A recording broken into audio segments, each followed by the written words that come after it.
I'm 87 years old, and I don't have the energy to impress you. I'm not here to sound wise. For 50 years, 50 long years, I slept beside the same woman. Same bed, same ceiling fan spinning above us, same quiet hum of life moving forward. And some nights, even with her hand resting near mine, I felt like the loneliest man alive. You don't hear old men say that out loud, but it's real. And a mistake that led me there, I see you making it right now. You're scrolling, you're hunting, you're waiting for that electric jolt in your chest, that person who makes your pulse jump so hard you mistake it for destiny. I did the same thing. When I was 25, I thought I understood everything about love. I met a girl who knocked the air out of my lungs just by walking into a room. My heart would pound so hard it felt dangerous. I couldn't focus, couldn't eat, couldn't sleep. I told myself, this is it. This is what forever feels like. But it wasn't forever. It was chemistry. Your brain is powerful. It releases dopamine, oxytocin, adrenaline, and suddenly you think you found meaning. But it's a biological push. Nature doesn't care if you're compatible at 70. It just wants you attached at 25. That rush, it has an expiration date. Nobody tells you that when you're young. 18 months, maybe 3 years if you're lucky. Then one morning, you wake up and the fog is gone. I remember the exact morning it happened to me. We had been married about 2 years. She was sitting across from me at the breakfast table, sunlight on her face. She was chewing her food, just chewing. And instead of feeling lucky, I felt disappointed. The magic was gone. The mystery was gone. I didn't feel the fireworks anymore. I panicked. I thought I married the wrong woman. And that's where most people break. Because when the spark fades, they assume the relationship failed. So they chase another spark, another rush, another chemical high. Listen carefully. You're not looking for a partner. You're looking for a drug. And drugs always demand more. I spent the first 10 years of my marriage quietly resentful. I blamed her for not making me feel the way she used to.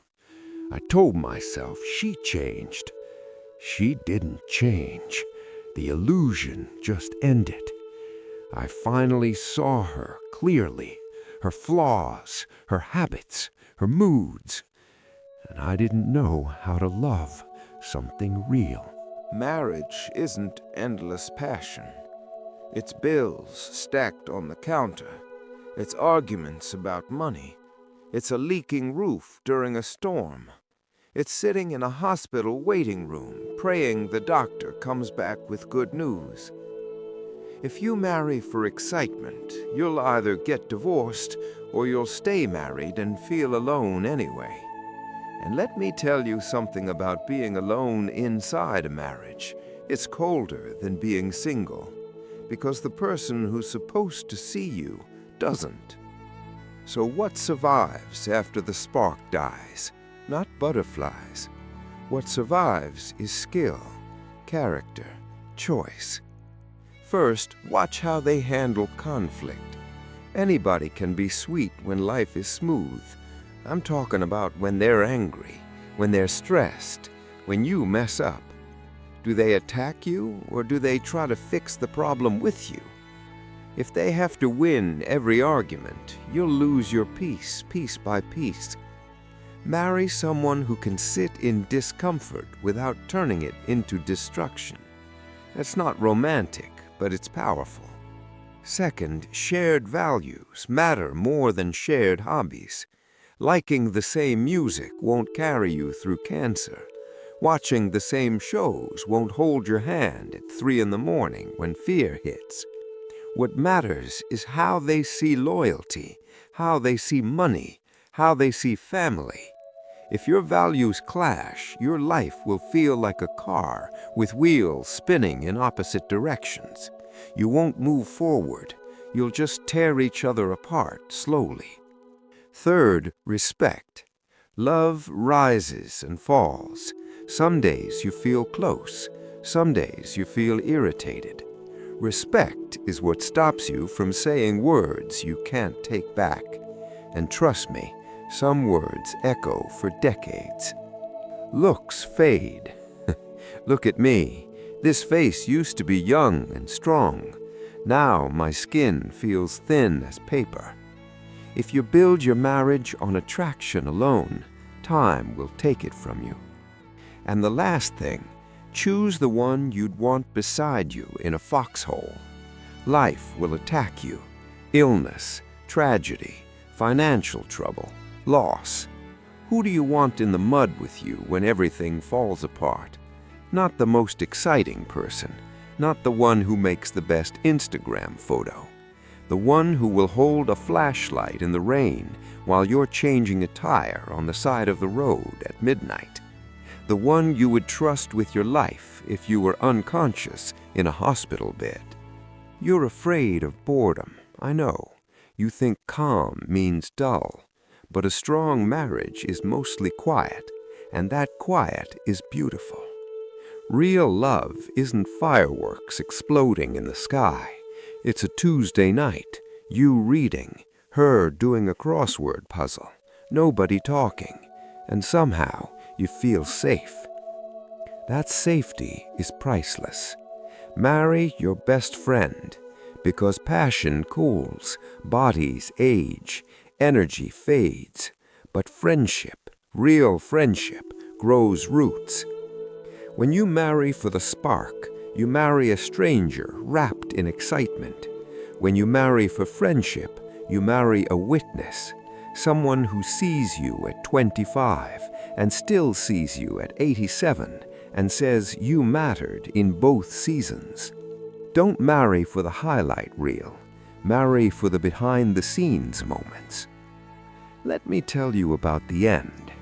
When my wife was dying, that hospital room felt smaller than any place I've ever been. Machines humming, light too bright, air too heavy. We didn't talk about vacations. We didn't talk about passion. She squeezed my hand with what little strength she had left, and she whispered, "Thank you for staying." That was it, staying. Not excitement, not intensity, staying. Love is a feeling, staying is a decision, and decisions are what build a life. A feeling won't pay the mortgage. A feeling won't scrub the floors. A feeling won't sit beside you when the doctor says the word cancer. Commitment will. If I could go back and talk to my younger self, I wouldn't tell him to find the girl who makes his heart race. I would tell him, find the girl who calms your heart down. Peace, that's the goal, not passion. Peace. If someone brings peace into your life, fight for them, protect them, because one day you will look across the room and the chair will be empty, and all you'll have left is the memory of how you treated the person who once sat there. Make sure that memory doesn't break you. I am 87 years old. I've lived long enough to know the difference between excitement and endurance. If you're young and listening, slow down. Don't rush because you're scared of being alone. Build yourself first. Become someone steady. And when the right person comes, choose them for reasons that will still make sense when your hair turns gray and your hands start to shake. Go home tonight. Hug your partner, hold them a little longer. And if you're alone, don't panic. Waiting for the right foundation is better than living on a roller coaster that makes you sick. Trust an old man who learned it the hard way.